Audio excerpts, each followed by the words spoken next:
Bonsoir à tous, c'est l'heure de Punchline sur CNews. Faut-il croire au nouveau plan banlieue de Jean-Louis Borloo, un plan qui est censé lutter contre l'apartheid, qui existe déjà dans certains quartiers. On verra ce qu'en pensent mes invités.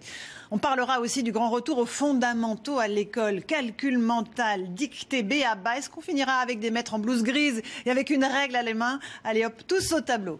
Et puis la palme de la meilleure punchline de la semaine, elle est décernée ce soir à François Hollande, qui a joué vraiment les tontons flingueurs à l'encontre d'Emmanuel Macron, tout juste revenu des États-Unis. Le ton monte entre l'ex et l'actuel président.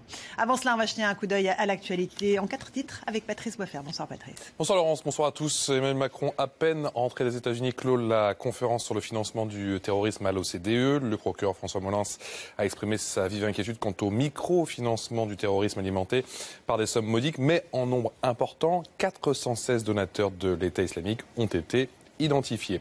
Emmanuel Macron qui proposera à la fin mai son plan pour les banlieues. C'est le dernier moment pour faire quelque chose pour les banlieues, s'exclame Jean-Louis Borloo. L'ancien ministre de la Ville a remis son rapport. C'était ce matin à Édouard Philippe. 19 propositions, de la qualité urbaine pour tous jusqu'à la mise en place d'une cour d'équité territoriale. Ce plan choc propose aussi la création d'un fonds de 5 milliards d'euros. Un vent d'espoir souffle sur les deux Corées. Les dirigeants des deux États ont rendez-vous à demain avec l'histoire. L'issue de ce sommet intercoréen déterminera la tenue et la réussite du prochain sommet prévu début juin entre Kim Jong-un et Donald Trump. Et puis un petit mot de sport avec le Stade Vélodrome qui attend avec impatience ce choc. L'Olympique de Marseille qui défie ce soir Salzbourg. C'est une demi-finale d'Europa League. Cela fait 14 ans tout de même que la formation olympienne attend ce moment. L'ambiance monte, vous le voyez dans les rues marseillaise. Coup d'envoi de cette rencontre à 21h05. Images, réactions et décryptage, ce sera bien entendu à vivre, Laurence, sur CNews. Merci beaucoup Patrice. Et on est nombreux autour de la table ce soir pour parler du nouveau plan banlieue de Jean-Louis Borloo, pour parler de l'école également et d'Emmanuel Macron. Serait-il le président des très riches, comme l'a dit François Hollande? On est avec Razi Hamadi, ancien député socialiste et entrepreneur. Bonsoir. Avec Rost, rappeur, producteur, écrivain et président de Banlieues Actives. Avec Mathias Tavel, orateur national de la France Insoumise. Bonsoir. Vous êtes auteur de ce livre, Insoumis en Europe aussi. Et on est aussi avec Stéphane Gatignon. Bonsoir.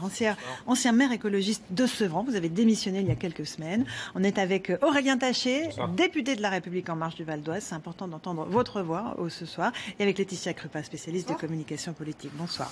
Alors, ce nouveau plan banlieue, faut-il y croire? D'abord, tout simplement, 40 ans que les plans banlieue se succèdent et rien ne change. Attention à l'apartheid, dit Jean-Louis Borloo. Mais pourtant, est-ce qu'il n'est pas déjà là? Je vous passe la parole sur ce sujet.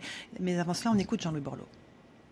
Quand les populations, les Français sont en de grandes difficultés, qu'il y a des problèmes linguistiques, sociaux, culturels, évidemment qu'il ne faut pas seulement l'école, mais il faut une cité éducative autour de l'école. Un proverbe africain dit qu'il faut tout un village pour élever un enfant. Donc ça va être une magnifique cité éducative avec énormément de moyens humains et d'accompagnement, sport, culture, etc. Voilà, effectivement, il faut tout un village pour éduquer un enfant.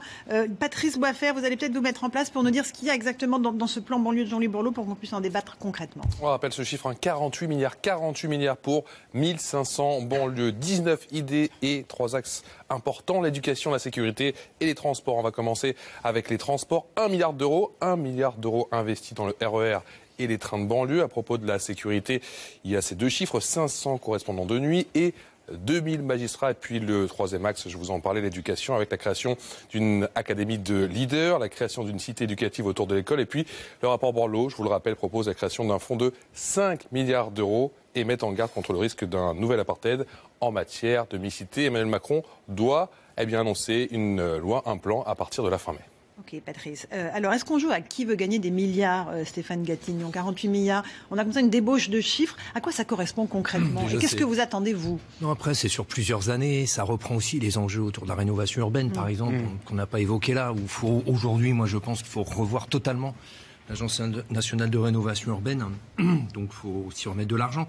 Il faut savoir aussi que sur ces 48 milliards, c'est pas simplement de l'argent de l'État. C'est aussi la mobilisation. Il y a tout un travail sur, par exemple, la petite enfance dans nos quartiers, qui est quelque chose d'extrêmement complexe et délaissé aujourd'hui. Donc, c'est aussi la mobilisation de la CAF, de retrouver des choses intelligentes en termes d'investissement et de fonctionnement. Voilà. C'est une mobilisation de la nation. Donc c'est aussi pour ça qu'on attend le président de la République qui, visiblement, doit incarner la nation. Il faut qu'ils se saisissent du dossier et qu'ils disent ce qu'ils vont faire. Mais on a un peu le sentiment que tous les 5 ans, on nous donne un nouveau plan banlieue, il y a un chiffre qui va avec, et après quoi, Razi Hamadi? Alors, C'est très simple.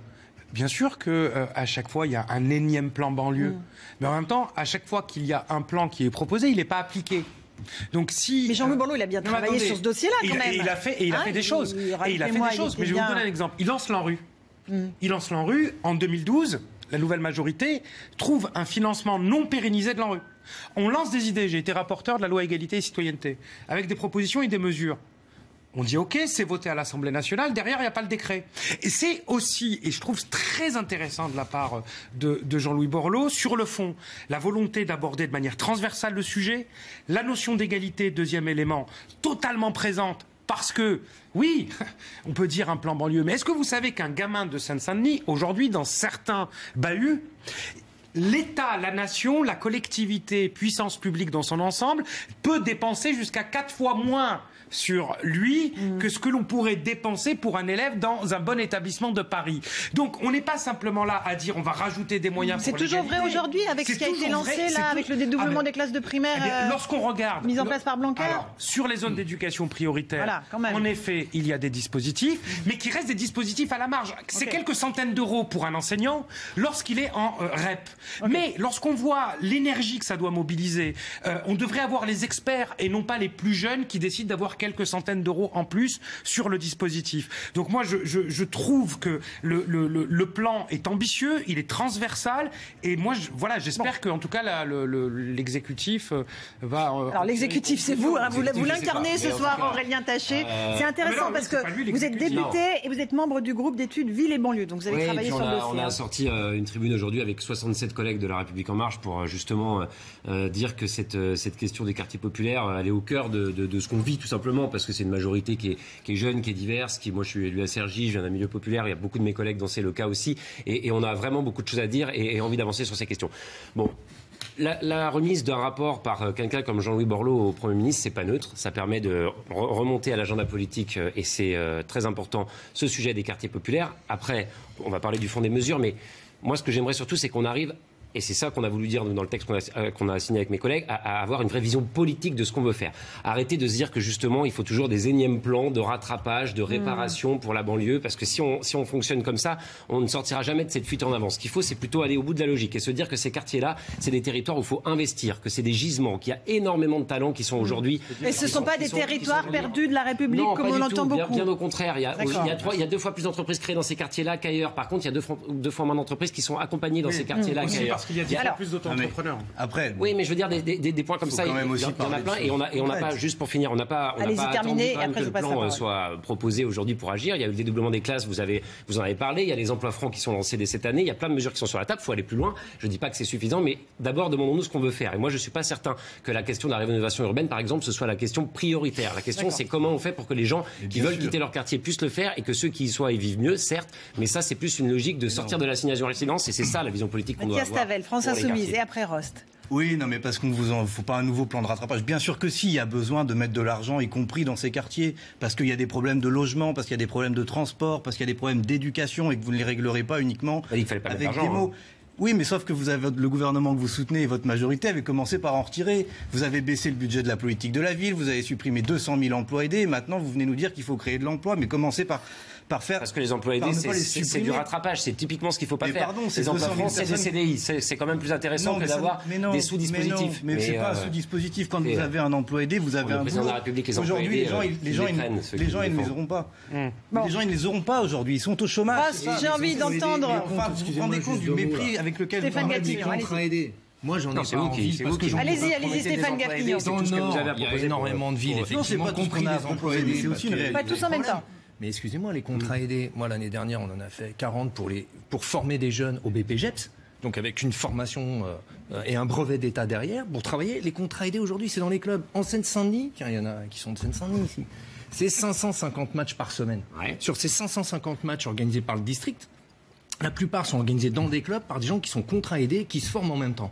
Qu'est-ce que vont faire les clubs demain quand ça va se passer, ça? Voilà. Qu'est-ce qu'on veut faire? C'est le plus grand. Non, mais juste cet exemple-là, c'est des contrats d'utilité. Mais ils sont formés derrière. Mais attendez, 60% lisent. Voilà, on est sur les contrats aidés. Moi, je préfère qu'on mette ça. On a fait le débat sur les contrats aidés. Ok, j'aimerais juste entendre Ross sur ce plan banlieue. D'abord, est-ce qu'on avait besoin d'un? Et à quoi il va servir ? Franchement. Oui, évidemment qu'on en avait besoin. Moi, j'avais eu un rendez-vous avec Jean-Luc Borloo juste avant que les commissions soient mises en place. J'ai fait partie de la commission Images des quartiers populaires dans les médias. Alors, je vous avoue que nous qui avons travaillé dans cette commission, on s'est demandé réellement est-ce qu'il y a une vraie volonté derrière ? Parce qu'on a vu dans l'entourage comment les choses se sont passées. C'était pas extraordinaire. L'entourage de qui au niveau de la commission, au ministère de la Cohésion sociale, où on avait nos réunions. Moi, j'ai vu comment ça s'est passé. Franchement, on voyait pas l'intérêt spécialement du ministre pour le sujet. Bon, c'est QFD. Mais moi, je suis ravi que ça soit quelqu'un comme Borloo qui soit à qui on a confié ce projet, parce que c'est un homme de conviction, c'est quelqu'un qui y croit fortement et il a envie que les choses bougent et il sait. Et d'ailleurs, on a vu ce qu'il a fait lui-même déjà dans sa ville à l'époque et tout ça. Même si aujourd'hui les choses ont un peu évolué, je trouve que le plan est ambitieux. Attendons de voir. Moi, je veux pas qu'on préjuge avant. J'ai entendu le discours qu'avait fait Monsieur Macron quand il était dans le Nord.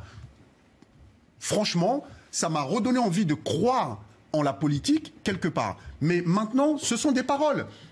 Et on dit les promesses n'engagent que ceux qui y croient. Maintenant, nous, on veut voir concrètement ce qui va être fait. Mais si ce plan, qu'on soit bien d'accord, si ce plan n'est pas mis en œuvre, je peux vous dire qu'on va tout droit vers une catastrophe. On va dans le mur. C'est un plan qui préconise quelques pistes effectivement pour l'exécutif, et l'exécutif va s'en inspirer. Mais j'espère. Mais dans quelle proportion ? Déjà, remettons.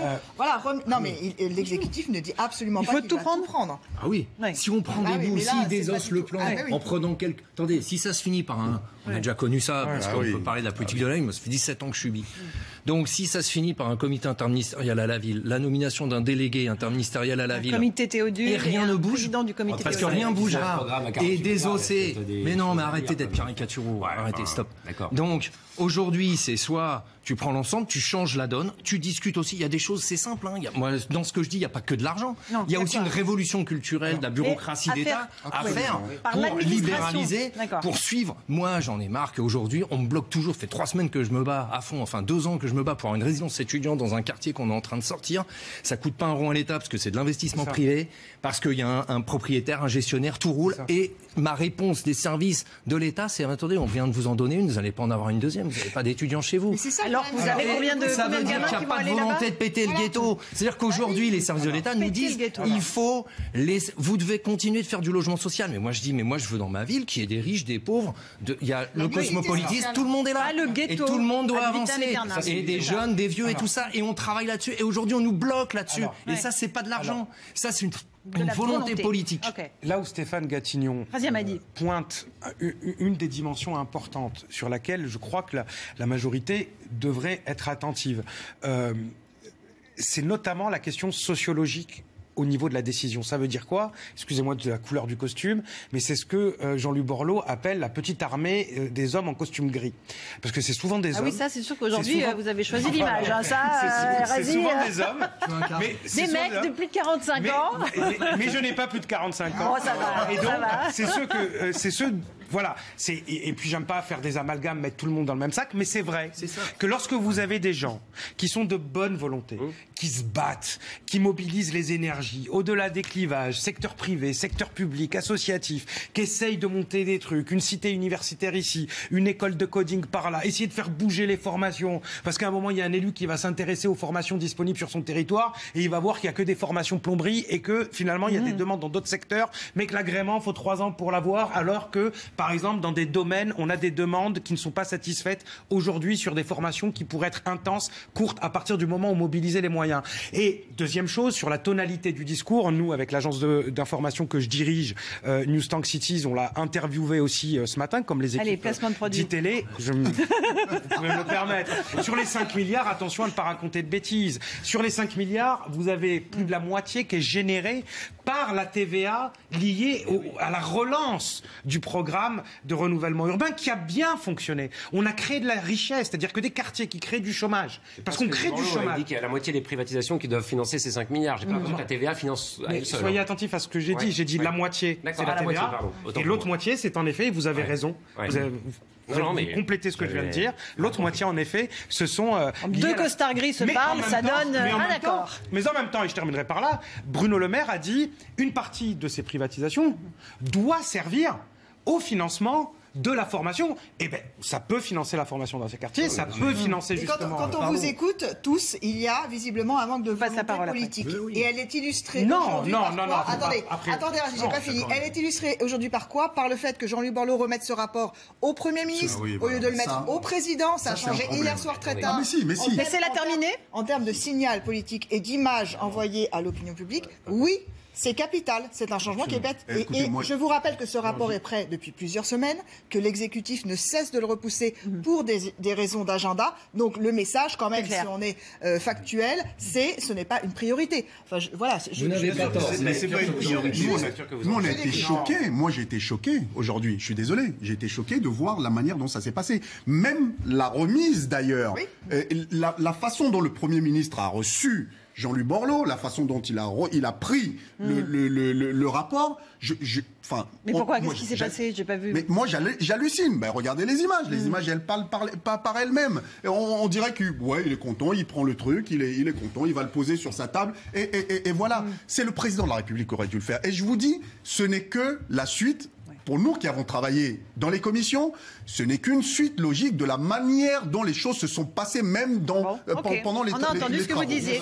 Monsieur Tavel, on ne vous a pas entendu, la France Insoumise. Il y a un manque de volonté politique, c'est clair. Là, vous mégotez sur 5 milliards, mais quand il a fallu trouver 5 milliards pour supprimer l'impôt sur la fortune... Vous allez nous le refaire sur toutes les mesures. Mais bien sûr, vous avez trouvé 5 milliards pour les plus riches en 3 mois, et vous êtes incapable de trouver 1 ou 2 milliards pour la politique de la ville. D'abord, on n'est pas incapable de trouver quoi que ce soit, on n'a pas rendu nos arbitrages. Alors attendez, vous avez des élus... Oui. Pardon, alors voilà. Allez, vous aurez la parole pour vous défendre, monsieur Tavel. Il faut prendre le temps, il faut faire un rapport. Il y a toujours... Non, il y a des quartiers où on ne peut plus attendre. Écoutez l'appel de Grigny qui est lancé par des élus qui sont de tous bords. Ils sont je suis même pas sûr. Vous en étiez, Stéphane Gallien. Le texte qu'on a écrit à 70 députés aujourd'hui qui sont du groupe de la République en marche, on s'y intéresse aussi. Si on pouvait, il n'y a pas un monopole de l'intérêt pour les quartiers. En tout cas, engagé de la France Insoumise. Plus en politique, Razia Mani. Si pour une fois, on a essayé à de multiples reprises, avec une personnalité qui fait consensus. C'est-à-dire que Jean-Luc Borloo, il est vrai, je crois que c'est du pain béni pour l'exécutif et la majorité, d'avoir une personnalité comme ça qui, pour le coup, rassemble sur un discours qu'on a pu entendre au-delà de la gauche et de la droite. Parce que, voilà, il y a un discours de réalité.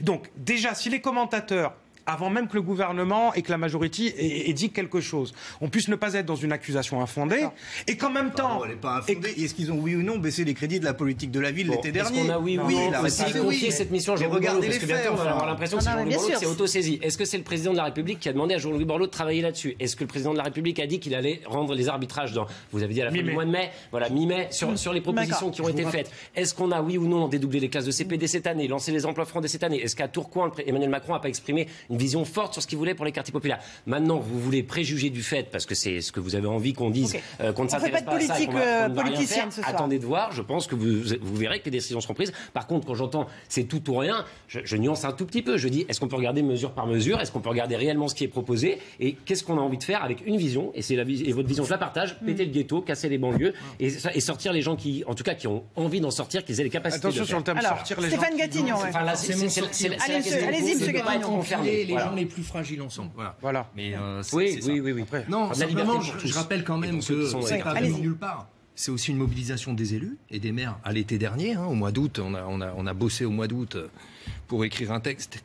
À l'époque, la fin, effectivement, le rabiotage sur les crédits politiques de la ville et les contrats aidés qui ont fait qu'on a fait quand même quelque chose. Moi qui suis maire depuis 17 ans, qui a été maire pendant 17 ans, je n'avais pas vu jusqu'à présent, où il y a des élus qui se mettent en tas avec des associations réellement et où on a lancé le mouvement, la première étape était à Grigny, des états généraux de la ville, qu'on vient de avec une étape aujourd'hui au dépôt. Donc ce que je veux dire, il y a eu un mouvement d'ensemble. Et le problème, il est clair. c'est que s'il n'y a pas de réponse à ça, s'il n'y a pas un changement fondamental, y compris des hommes, y compris de beaucoup de choses de ce qui se passe à l'intérieur, c'est une rupture. Enfin, il va y avoir une vraie rupture à l'intérieur, notamment sur les cadres intermédiaires. Je parlais de ceux qui organisent le foot, par exemple, les associatifs qui sont engagés à fond.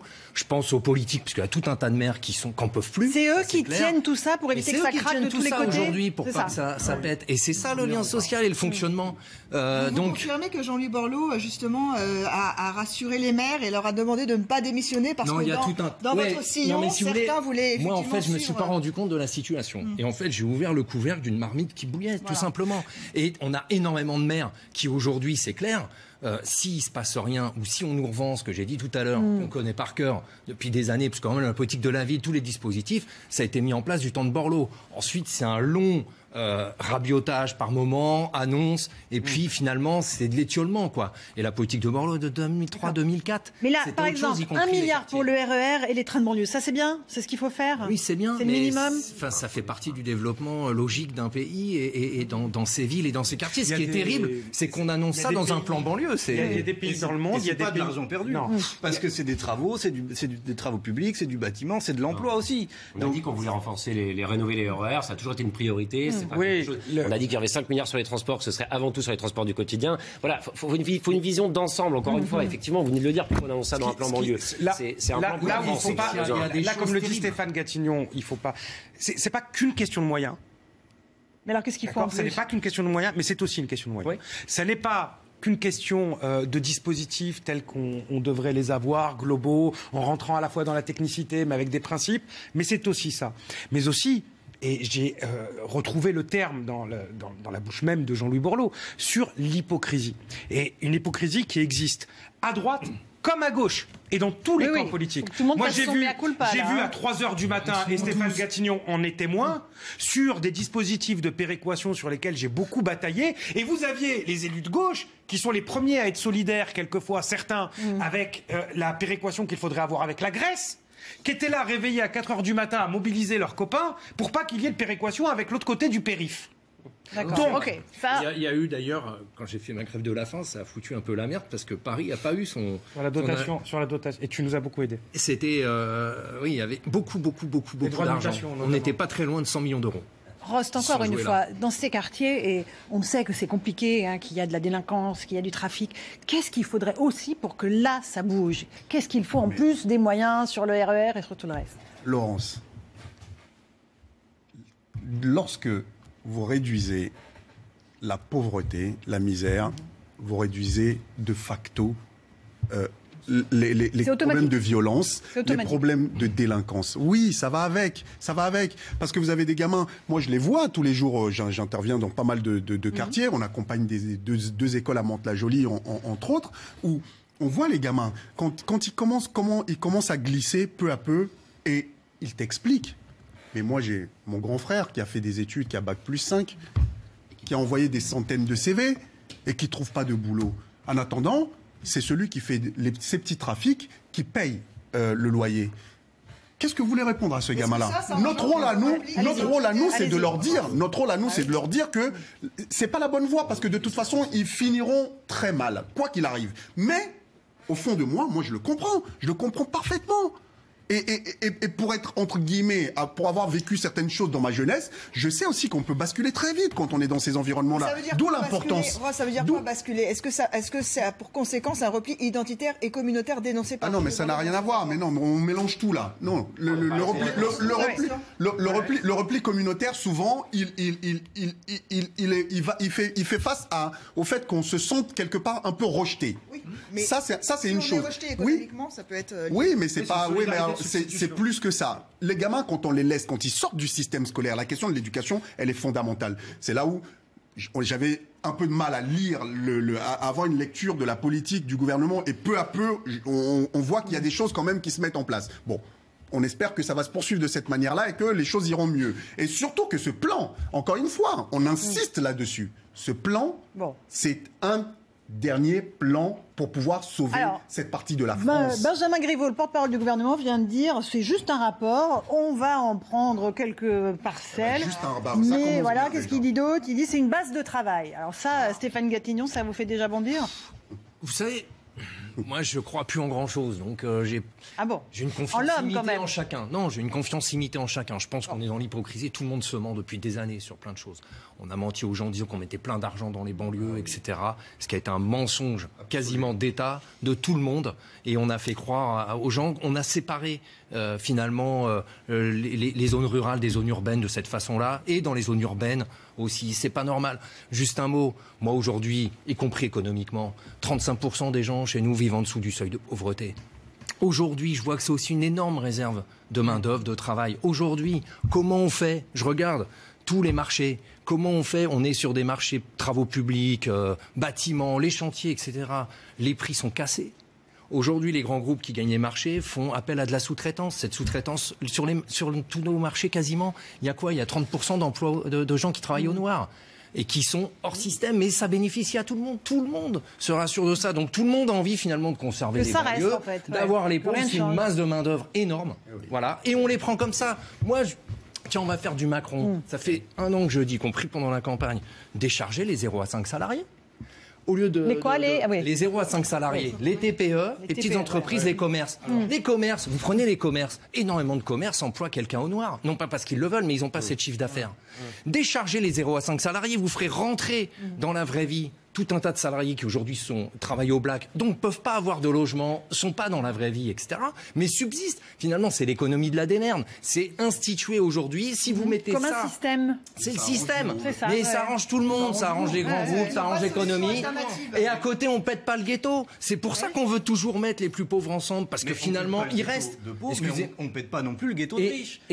Non, mais bien sûr, ça va ensemble. Et ça, les moins de 5 salariés, c'est quand même toujours du doigt ceux qui seraient. Eh bien, allons-y, faisons ça. Parce qu'en plus, c'est les petites entreprises qui créent le plus. Et en plus de ça, on reliera le monde rural et le monde urbain. Moi, dans ma campagne, dans la Nièvre, les gars, ils n'arrivent pas à embaucher parce qu'ils ne peuvent pas payer les charges, les commerçants et les petits. Voilà. Relions tout le monde là-dessus. Je suis d'accord sur le fait. Et après, Aurélien Taché pour le gouvernement. D'un certain nombre de dirigeants, d'acteurs de terrain qui sont. Enfin, ce que vient de dire Stéphane Gatignon, de là où il vient en termes de sensibilité politique, il y a 15 ans, il est traité de traître. Hein. C'est-à-dire dire on ne fait pas de charge sur les 0 à 5. Mais parce qu'il y a une bonne Lénine et la voilà. Tu verras que Lénine. Mais il y a aussi redévelopper la nouvelle économie. En disant supprimer. Relis Lénine, je pense que c'est la punchline du soir. Mais que faire alors ? Mais que faire ? Et il en est de même. Mais il en est de même sur le droit du travail.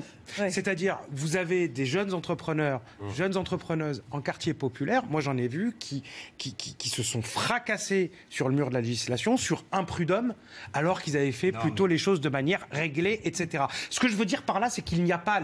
Il faut des solutions nouvelles, mais par contre, la volonté, qu'on soit au 20e, au 19e, au 21e siècle, économie numérique ou pas économie numérique, économie de service ou pas économie de service, celle-ci, il faut qu'elle soit là. Bon, maintenant, on va voir, mais je pense que le plan Borloo, en tout cas les annonces, il faut que ça soit un mouvement positif et ça va lancer un mouvement dans la société. Un dernier mot, Aurélien Taché, après on passe à l'école. Et c'est lié. L'impulsion qui va faire qu'on va démarrer sur beaucoup de sujets. Moi, j'ai trouvé par exemple la proposition sur les campus numériques très intéressante. Il y a 2 fois plus de jeunes qui s'intéressent au métier du numérique dans les quartiers qu'ailleurs. Il faut accompagner ça. Il y a une question de la représentation que vous avez posée tout à l'heure sur la sociologie des décideurs qui est essentielle. Donc la proposition de l'Académie des leaders, je la trouve originale. Il y a plein de choses intéressantes. Il y a plein de choses aussi qui ont déjà été lancées. Donc je veux pas. C'était ça le propos que je voulais dire. C'est qu'on n'a quand même pas attendu la remise de ce rapport pour commencer à faire des choses et qu'encore une fois, je veux pas dire non plus qu'on ne mettra pas aucun moyen supplémentaire parce qu'il en faut. Mais simplement, arrêtons de jouer à nous faire peur. Il faut agir, il faut avancer avec une vision et regardons ce qui est proposé par Jean-Louis Borloo. Ce sont des mots, Stéphane Gatignon. Ce sont des mots. C'est du blabla. Moi, je pense que s'il n'y a pas de prise de conscience politique, j'ai cité 2-3 trucs qui sont essentiels. Attendez, c'est ce qu'il faut. J'ai cité 2-3 trucs qui sont essentiels et qui ne demandent pas d'argent sur les questions de l'État et sur 2-3 autres choses. Aujourd'hui, si on ne fait pas ça, c'est mort. Voilà, ça veut dire que. Mais vous en avez déjà parlé avec Emmanuel Macron, Stéphane Gatignon ? Jamais. Regardons ces points-là. J'en ai parlé avec Julien de Normandie, avec d'autres, mais c'est pareil, tu dis. Moi, aujourd'hui, je prends l'exemple, j'ai toujours pas la résidence étudiante, voilà. Il y a 3 semaines, plus personne ne bouge, ils sont tous tétanisés. J'ai aujourd'hui Grand Paris Aménagement, qui est une structure paritatique. On a un projet de restructuration de la ville, qui est un projet phare. Aujourd'hui, tout le monde en parle et tout, avec une vague de surf, etc., un peu de résilience. Ces mecs, qui font le blocage sur tout, ils essayent de plomber le truc. C'est les gens de l'État. Je l'ai dit au ministère, je dis, mais putain, ça, c'est un changement de destination, d'image, etc. Tout le monde essaye de plomber les choses. Donc voilà, c'est la décision politique. Le président, aujourd'hui, doit prendre une décision politique. même parlé.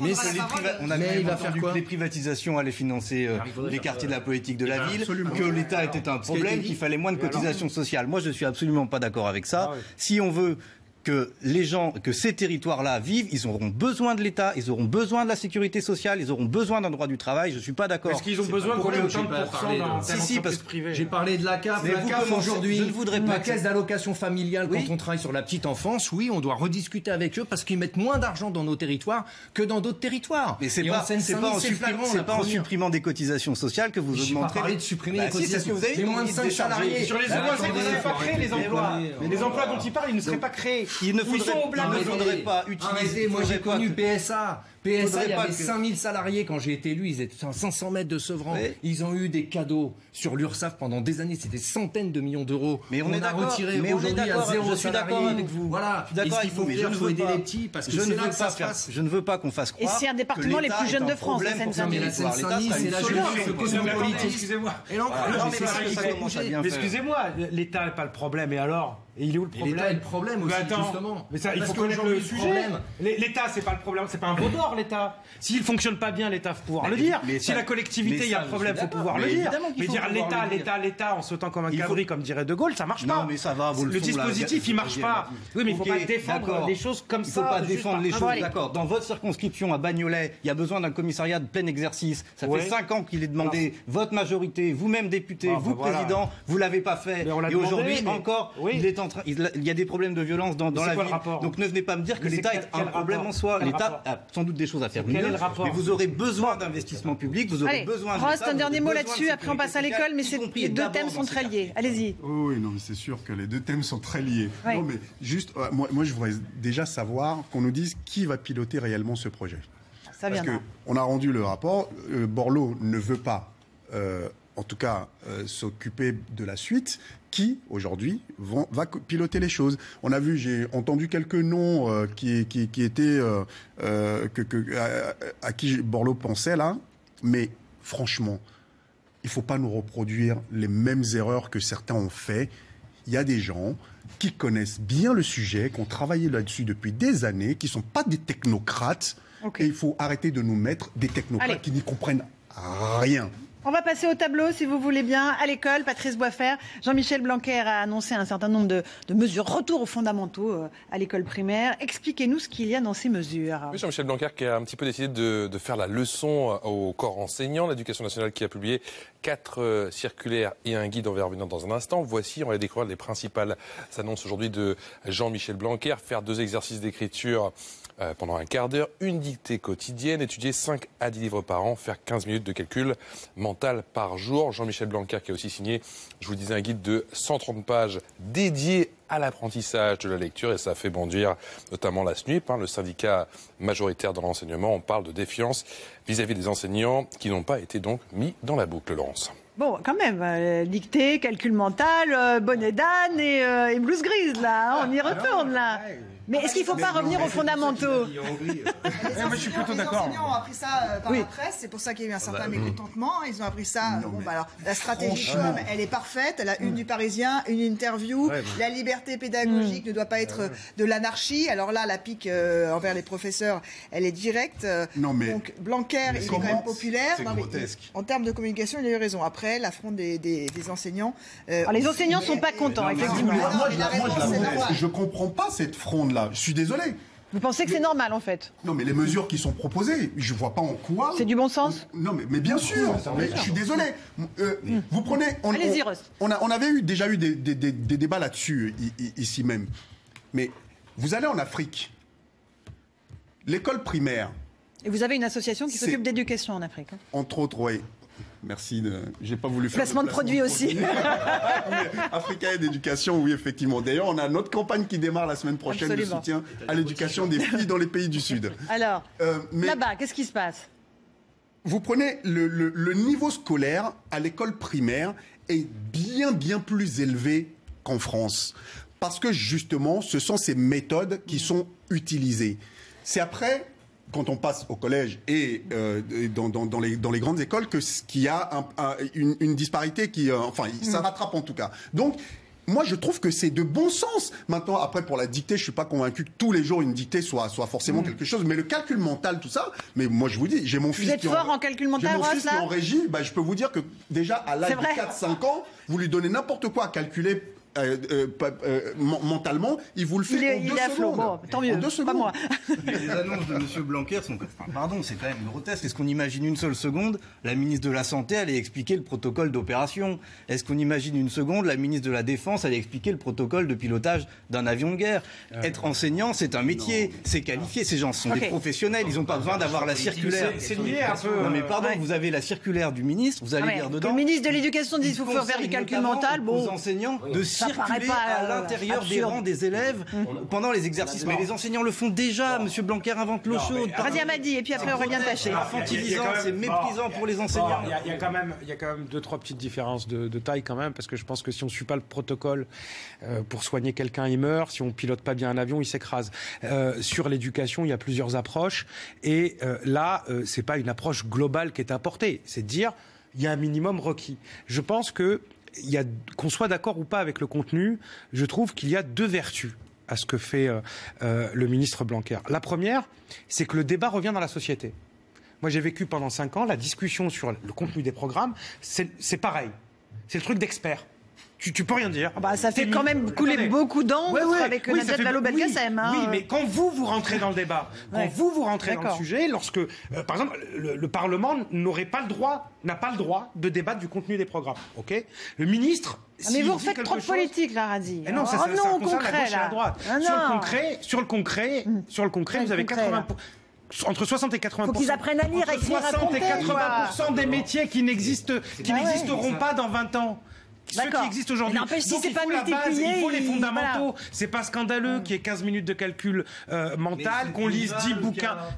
Non, je suis pas sûr. Alors, Aurélien Taché et après Stéphane Gatignon. Pas de partout. Du calcul mental, enfin. Sur l'éducation, il a dit sur l'école primaire, on revient aux fondamentaux, on met les moyens. On peut plus avoir 20% de gamins qui sortent de l'école sans savoir lire. Les premières inégalités sociales, c'est de là qu'elles viennent. Donc, ce retour aux fondamentaux, c'est d'abord pour les plus fragiles, les plus modestes, qui sera le plus utile. Donc ça, c'est très clair. Et après, plus on monte dans les niveaux, plus il y a de liberté pédagogique possible, il l'a dit aussi, donc il ne s'agit pas de faire la leçon aux enseignants, il s'agit juste de dire, pour l'école primaire, là, il y a des bases sur lesquelles on doit vraiment maintenant se concentrer, il refixe un cap, et c'est très bien comme ça, et je pense que la majorité des enseignants... Vous pensez que les enseignants aujourd'hui n'apprennent pas à lire, écrire et compter à leurs enfants? Personne n'a dit ça, on se recentre vraiment sur... Voilà, en tout cas, les méthodes qui fonctionnent. Pour les instituteurs et les chefs d'établissement qui pourront en avoir besoin. Stéphane Gatignon, sur ces circulaires. Je vais vous dire, il y a un truc qui marche bien, après qui est compliqué pour les collectivités locales, c'est la question du dédoublement des classes de cours propres, de CP dans les ZEP. Ça, c'est très bien.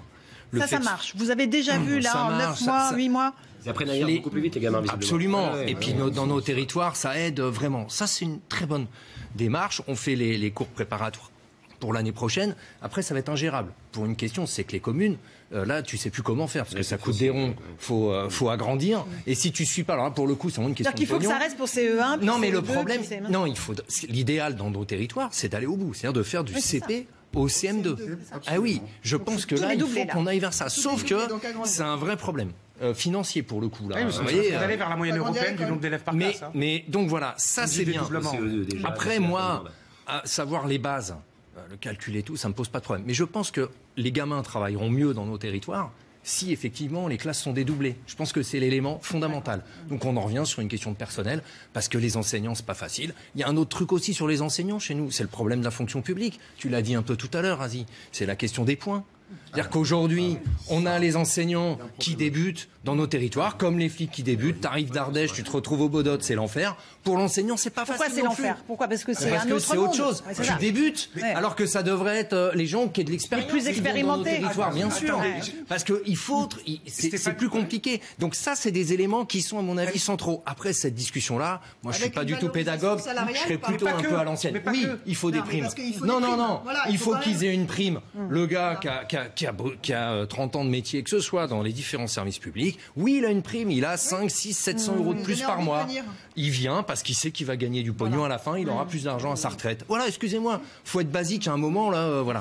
Et c'est comme ça que ça va se passer. Et ça, c'est de l'argent, mais il faut le mettre, cet argent. Oui, mais on l'a dit qu'on le ferait, 3 000 euros pour des profs qui... Donc il faut aussi aider les communes, donc il faut arrêter... Un dernier mot. Il faut arrêter la contractualisation de ça pour les communes. Un prof avec quelques dizaines d'euros en plus par mois, qui a un prix du loyer, parce qu'il est en région parisienne, même en première couronne, qui est 40 à 60% supérieur à ce qu'il aurait en province. C'est simple. Dire on fait rentrer les enseignants comme des personnes éligibles au logement social, ça apparaît basique. Eh bien, ça, il a fallu l'arracher pendant 3 mois pour qu'on puisse inscrire le droit d'une collectivité à dire je mets en priorité possible mes enseignants dans le logement social. Dans le logement social. Il y a quand même pour pas que ça soit considéré comme illégal. Le chantier est encore vaste, Aurélien Taché. Hein. Il va falloir tenir les promesses parce qu'il y a beaucoup de gens qui attendent. Hein. Il y a une cohérence, c'est ça qu'on dit. Le fait de dédoubler dans l'éducation prioritaire, de revenir sur les fondamentaux, tout ça participe de la même logique. Que plus aucun gamin ne sorte de l'école avec un retard tel qu'il ne pourra pas rattraper ensuite au secondaire. Et ça, c'est vraiment le paquet. On met vraiment le paquet là-dessus et les budgets le prouvent. Ce qu'on a voté l'année dernière est très en cohérence avec ce que je suis en train de dire. Non, parce que pour le faire, vous allez fermer des centaines de classes dans les zones rurales. Dans mon département, la Sarthe, il y en a au moins 40 que vous fermez à la place. Donc, simplement, vous déplacez. Ok, moi, je suis pour qu'on mette plus d'enseignants dans les zones d'éducation prioritaire. C'est absolument indispensable, mais pas en fermant les classes ailleurs, pas en surchargeant les classes après les niveaux dédoublés, pas en supprimant des remplacements. Parce que, par exemple, en Seine-Saint-Denis, le nombre de journées de classe perdues parce qu'il n'y a pas de prof remplaçant, il est considérable. Absolument. Donc, et là, votre gamin, il décroche. Donc là, il y a besoin de mettre de l'argent, il y a besoin de former des gens, des enseignants qui sont un métier formé, et il y a besoin de les payer mieux, parce que ça aussi, il faut que, si on veut des gens qui soient impliqués, il faut qu'il y ait la reconnaissance. On va garder une poignée de minutes pour parler de François Hollande, en pleine tournée promo pour son livre Les leçons du pouvoir. Il sera d'ailleurs demain soir à 19h l'invité de CNews et de Jean-Pierre Elkabbach. Eh bien, il a littéralement joué les tontons flingueurs hier soir à la télévision. Écoutez ce qu'il répond à cette question. Au fait, Emmanuel Macron, c'est le président des riches ou pas ? Non, ce n'est pas vrai. Il est le président des très riches.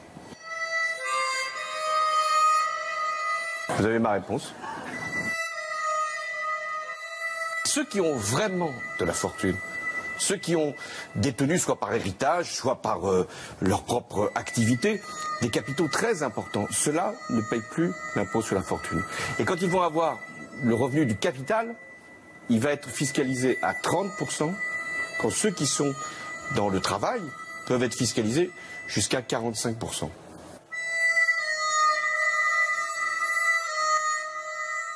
C'était pas les tontons flingueurs, en fait, il était une fois dans l'Ouest. Vraiment, ça vous surprend, Stéphane Gatignon, qu'il soit aussi violent contre Emmanuel Macron, président des très riches? C'est pas un propos d'ancien président, mais voilà, après, il peut penser ce qu'il veut, il a toujours des mots d'humour. Mais je trouve que quand t'es ancien président, même si tu... On ne devrait pas dire ça. Voilà. Je pense que c'est important, d'autant plus que même s'il a fait des choses Hollande, et l'histoire lui rendra grâce de quelques trucs. Enfin, ça n'a pas été super non plus, donc faut un peu d'humilité. Il est amer, parce qu'on a Édouard Philippe qui dit « il est un peu amer, l'amertume, c'est un poison de l'esprit ». Ce qui est sûr, c'est que moi, je ne sais pas de qui François Hollande a été le président. Voilà. Donc, et aujourd'hui, des Français quand même. Désolé, c'est un 3. Mais il y a des gens qui pensent la même chose de Macron. Je pense qu'il ne faut pas rentrer dans ce jeu-là. Allez, répondez là-dessus. En attendant, moi, d'abord, le président des très riches, c'est vraiment n'importe quoi de dire ça. Enfin, si c'est juste sur la réforme de l'ISF qu'il se base pour. Les faits qu'il donne sont absolument vrais. Oui, mais pourquoi Jean-Luc Mélenchon, François Hollande, même combat. Parlons du fond. Pourquoi on détaxe un peu le capital? Parce qu'on considère qu'on va pouvoir créer de l'emploi comme ça. Et l'emploi, il sera créé pour qui? Pour les très riches. Hollande a beaucoup de choses à se faire pardonner. Vous savez ce qu'il a dit Emmanuel Macron sur les très riches? Il a dit qu'il n'avait pas besoin de président et que c'était pas pour eux qu'il agissait. Si vous avez écouté ses propos il y a peu de temps. Allez, Rost. Sur François Hollande. Moi, je trouve, il vend son livre en même temps. Il faut qu'il fasse du buzz. On comprend, voilà. C'est digne de tenir certains propos comme on peut l'entendre. Il faut respecter tout le monde. Chacun a fait son boulot. Il a fait ce qu'il avait à faire. On peut lui critiquer. On peut le critiquer sur plein de choses. Il a fait ce qu'il avait pu. Il a pu faire, voilà, en 5 ans et avec les gens qui l'entouraient, voilà. Et aujourd'hui, c'est aussi le problème. C'est tirez des leçons. Moi, j'ai dit aux socialistes il y a plusieurs mois de ça. 1 an avant les élections présidentielles, je leur ai dit, plutôt que de dire que Macron c'est une bulle, réfléchissez, essayez de comprendre pourquoi il y a plein de jeunes qui n'ont jamais voté de leur vie et qui veulent suivre Macron. Et essayez de répondre à leurs attentes plutôt que de dire que c'est une bulle et que ça va se dégonfler. Eh bien, ils n'ont pas fait le boulot. Alors, n'ayez pas non plus aujourd'hui cette arrogance que ces gens ont pu avoir et qui les a conduits à la défaite, éviter cette arrogance-là et essayer de faire le boulot. Moi, je vois certaines personnes qui entourent Macron aujourd'hui. Je suis désolé, c'est pas des gens qui portent les aspirations des gens qui viennent de mon environnement. J'espère qu'ils auront l'humilité d'être à l'écoute de ceux qui vivent les choses et qui vont pouvoir leur apporter ce qu'il faut pour pouvoir avancer. Mais alors, de grâce, ayons tous un peu d'humilité. Un peu d'humilité, Razia m'a dit aussi. Voilà, hein. Non, mais pas vous, je veux dire votre famille politique, pardon. Oh là là, le regard noir. On va bientôt avoir le plateau envahi, donc je vous propose de... Il y a des gens qui considèrent qu'il faut envoyer des signaux pour que l'économie reparte, notamment faire baisser la pression sur les plus riches. Il y en a d'autres qui courent. Voilà, il y en a qui arrivent avec leur micro. Et allez l'OM. Voilà. Merci les garçons. C'est maintenant. Qui ne saute pas n'est pas Marseillais. Qui ne saute pas n'est pas Marseillais. Ah, d'accord. Laurence, parce qu'on va parler pendant alors les garçons. Marseille. Bonjour Laurence. Ça va bien? Très bien. Je suis très heureuse de vous accueillir tous les deux. Franchement, on est heureux de vous accueillir pour parler de ce match OM. Et Laetitia, OM quoi? Ah punaise. La patrie de Mozart. La patrie de Mozart, évidemment. Elle a pas révisé ses fiches. Bon, c'est un gros match, c'est important? C'est le match le plus important de l'année de l'Olympique de Marseille. De l'année du foot. Ah, du foot ou de l'Olympique de Marseille? C'est le match le plus important, j'ai envie de dire, Pascal. Regardez. Je vais me mettre plus haut, moi, parce que... C'est 14 dernières années pour Marseille, même. Mais dis pas ça aux Parisiens. Ce qui est amusant, c'est pour ça qu'on a fait un envahissement du terrain avec Julien. Voilà. C'est que Marseille... Avec mon consentement. Hein. Bien évidemment. Toujours. Marseille est en ébullition. Oui. Et c'est ça que c'est presque en miroir de Paris. Ross, par exemple, qui est supporter du PSG. C'est vrai que c'est intéressant une finale au Parc des Princes, une demi-finale. C'est intéressant, mais ça ne procure pas le même chamboule-tout qui est en place. Ah bah si. Il y a un match retour. Et l'argent du foot, il pourrait pas servir aux banlieues, l'argent du foot. C'est pas le signaux. Mais vous savez, c'est une très bonne idée. Non, t'as pas ce sujet-là parce qu'il y a déjà la taxe Buffet qui vient piquer. Ah non, ça y est, il fait de la politique. Non, elle vient pas piquer. Et qui pique 3%. Ne nous prenez pas là-dessus. Le football ne demande rien à personne et le football, il sponsorise les autres. Alors qu'il y a d'autres. On finance les gamins qui jouent au foot. Il y a d'autres domaines qui sont subventionnés. Donc n'arrivez pas sur ce terrain. Sérieusement, le football donne beaucoup. Mais c'est pas le sujet. On est combien? 1, 2, 3, 4, 5, 6, 7, 8, 9. Le sujet, on peut presque faire une ola. Est-ce qu'on a... Et vous connaissez la musique de l'OM? On va l'entendre. Regardez. Ah voilà. DJ. Vous lancez Nola, Pascal? C'est Van Halen. Non, c'est Van Halen. Non. Mais en tout cas, on est très heureux. On vous retrouve tous dans un instant avec vos invités, Pascal. 20h foot. Merci à vous tous. On a fait une belle émission. C'est la marraine de notre émission. Super, merci. Bonne soirée sur CNews. Allez. Vive le foot.